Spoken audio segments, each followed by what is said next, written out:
content analysis. We use also the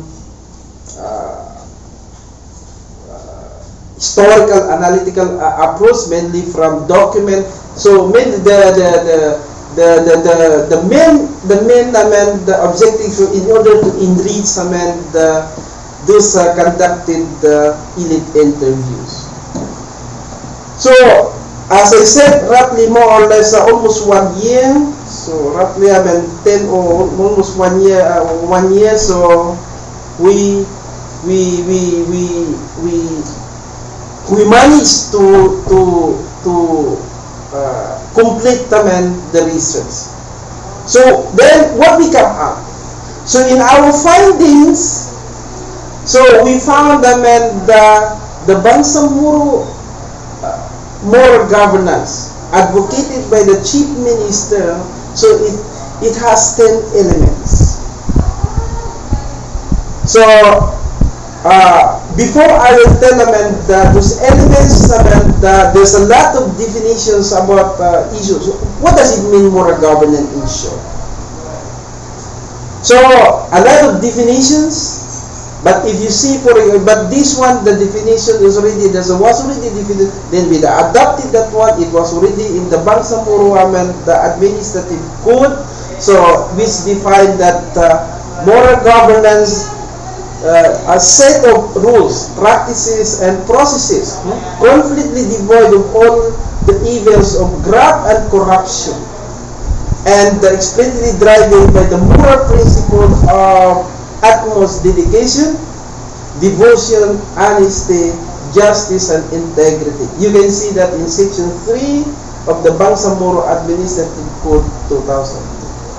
So then come back to the elements. 10 elements of the moral governance.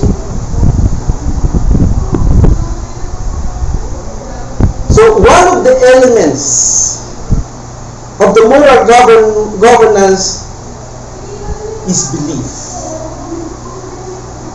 iman, or aqidah, belief. So remember,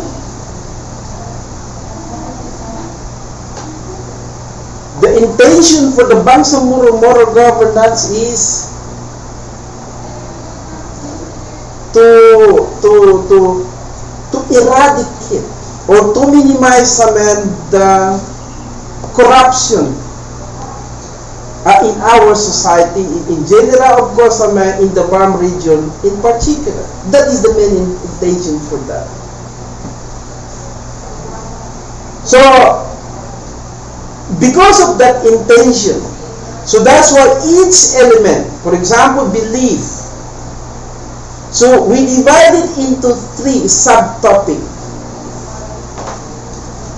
So for belief, for example,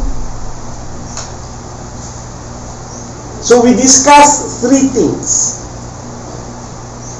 1, so we define what is belief. What does it mean, belief? So here, what we did.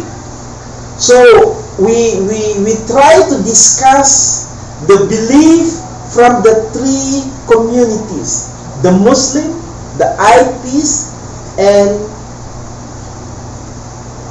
the settlers, the Christian and the settlers, for example. Here the intention is not to see which one is right, who is wrong and who is right. So as I mentioned here is, so we want only to understand this belief. And the second thing is the second part, which the second subtopic. So there it discusses what is the relevance or the importance of this belief in governance.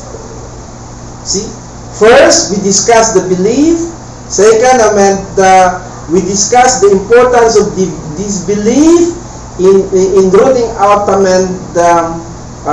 corruptions and some other malpractices in the region.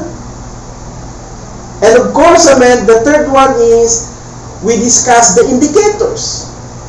Because these are the three things. The concept of belief, the importance of